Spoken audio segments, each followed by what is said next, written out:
Olá, seja bem-vindo aqui no Nada Trivial. Segunda-feira, dia de inspirar o seu cérebro. Inspiring Brains é o quadro que leva a neurociência para o ambiente corporativo. E hoje eu quero falar com aquele pessoal que toda hora tem que interagir com o cliente, até mesmo com o cliente interno, fazendo ofertas, apresentando vantagens, e que ainda não sabe muito bem como usar a neurociência nesse contexto.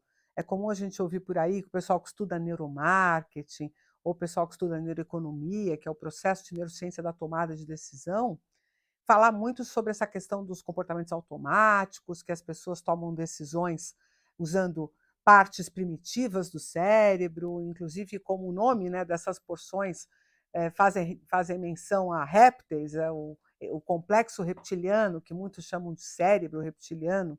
Tem um erro aí estrutural nessa ideia, mas não vem ao caso hoje.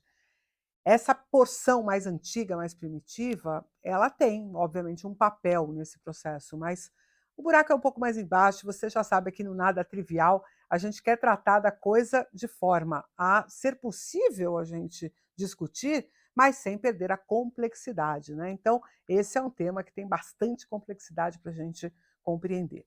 Bom, a base dessa história vem do fato de que há cerca de 25 ou quase 30 anos atrás, né, começou-se a descobrir, dentro da própria perspectiva do funcionamento cerebral, então na neurociência e também na neurologia, a partir do estudo de pacientes, né, que tinham lesões em algumas áreas cerebrais, começamos a descobrir que a, o sistema emocional, o papel do sistema emocional no processo de tomada de decisão era maior do que o que a gente imaginava, né.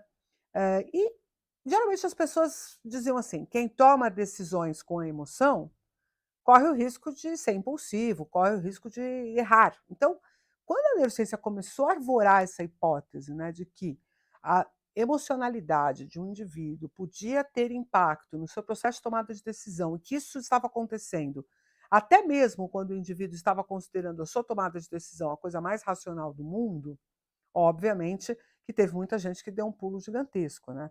Especialmente setores mais, ortodoxos, vamos dizer assim, da economia, né, que consideravam o homem econômicos um pilar da teoria econômica, né, que é partir do pressuposto de que o ser humano tomaria para si as decisões que trouxessem melhores benefícios, e que essa análise era uma análise pautada na racionalidade, na capacidade do indivíduo de avaliar e de dar conta das variáveis, e que isso era a parte mais importante do processo de tomada de decisão.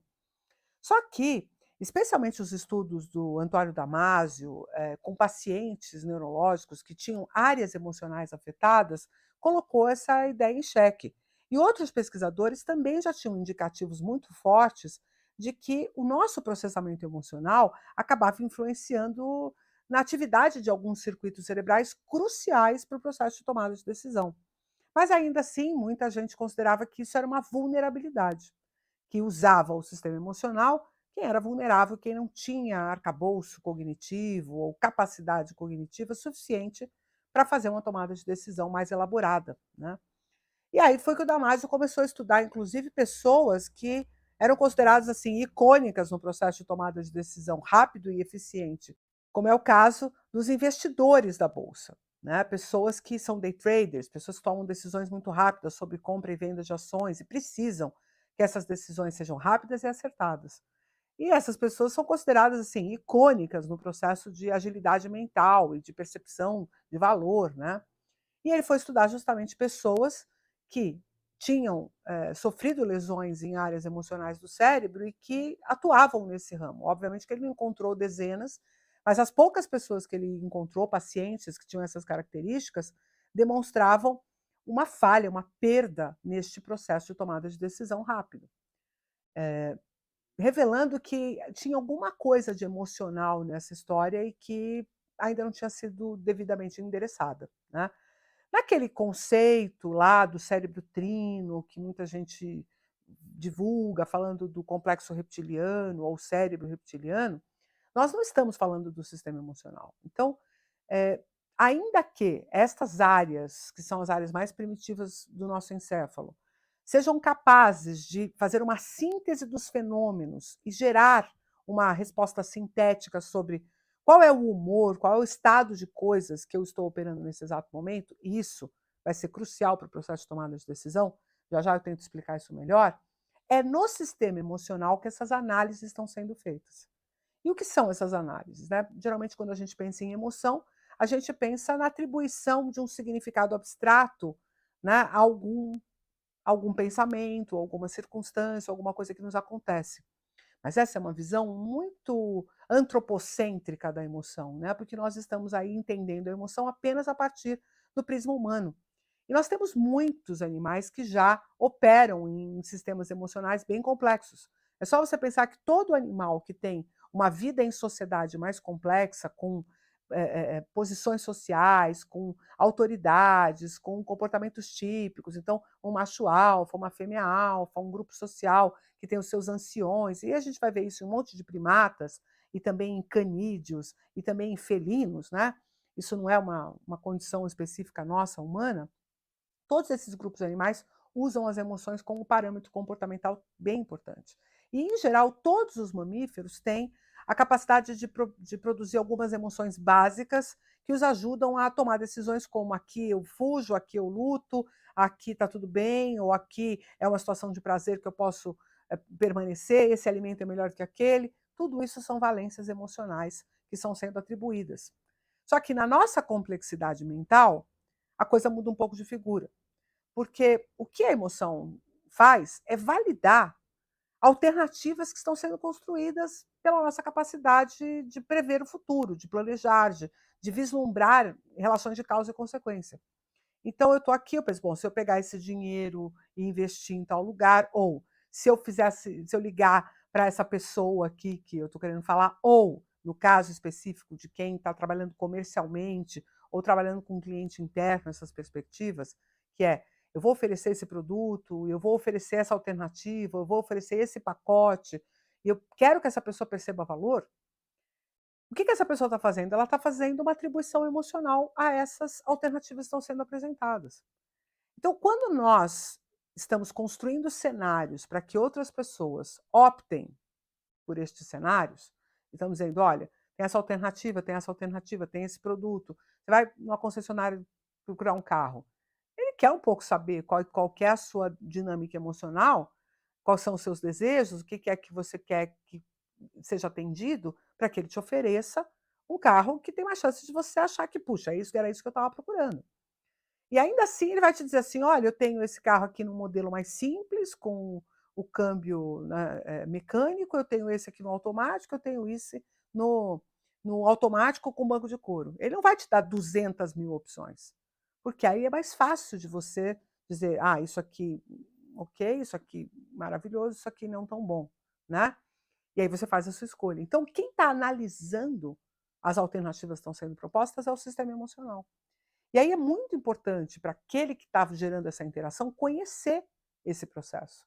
E eu, inclusive, uso muito nos meus treinamentos, especialmente para as equipes comerciais, a ideia, né, e esses treinamentos a gente faz através da minha consultoria, Illumine, aproveito já para fazer um jabazinho, né?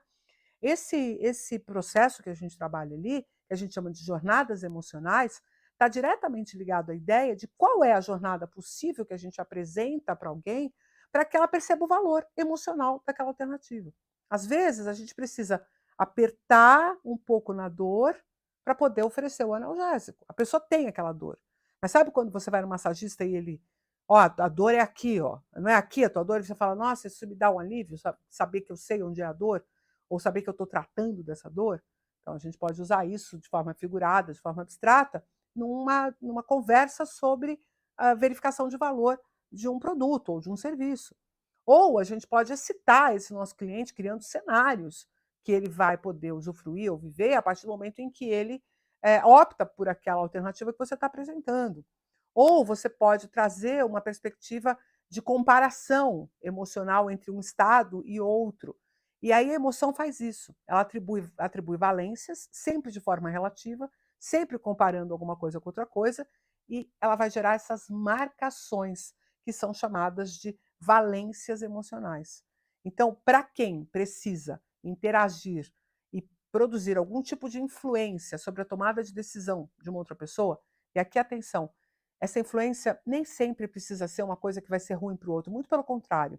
Quando eu tenho que vender um serviço ou um produto que não é bom para o indivíduo que eu estou interagindo, a coisa mais difícil do mundo é produzir uma jornada emocional, porque ela vai ser uma mentira. Mas o interessante é que muitas vezes as pessoas não tomam decisões por receio, por medo, e não porque o produto não é bom ou porque não vai atender a necessidade. É porque eu tenho medo de tomar a decisão. É porque eu tenho medo de me posicionar. Então eu quero ir para casa pensar. Só que a hora que eu vou para casa e vou pensar, eu vou ficar cada vez mais confuso. E aí a chance que tem dessa minha negação, dessa minha recusa, dessa minha aversão se pronunciar de forma muito robusta é enorme. Então, por isso que o vendedor não deixa você sair da loja enquanto você minimamente não deixa um número de telefone aí para ele ficar te perturbando depois, né? Porque senão você escapa, depender que você vai voltar na loja é muito raro, porque você vai para casa e vai refletir, né? Então, você que é vendedor, você que trabalha como líder mesmo, que precisa colocar, influenciar as pessoas para um dado comportamento, para uma dada escolha, para uma dada tomada de decisão, comece a considerar de forma bastante complexa, nada trivial, o emprego de jornadas emocionais no seu discurso, no seu storytelling. Jornadas que deixem claros um antes e um depois, o valor de uma coisa que está sendo vivida e o que poderia ser como alternativa, sempre destacando e fazendo com que o indivíduo confirme ou responda para você como ele se sente diante daquilo. Ah, seria bom se fosse desse jeito? Você vê valores se a gente fizer dessa forma? E sempre com palavras que remetam à perspectiva emocional, que ele traga a emoção para a conversa, que ele te exponha como que ele emocionalmente está validando aquilo. Porque senão a gente fica o tempo inteiro falando sobre as vantagens do nosso produto, sobre as vantagens do nosso serviço, sem de fato mostrar para esse cliente ou para esse interlocutor que a gente sabe onde é que está a necessidade dele ou aonde é que o calo dele aperta, né? Ou qual é o valor emocional das alternativas que a gente consegue oferecer. Esse é o Nada Trivial de hoje. Espero que você goste dessa complexidade, porque se fosse do tipo trivial não ia ter a menor graça, não é?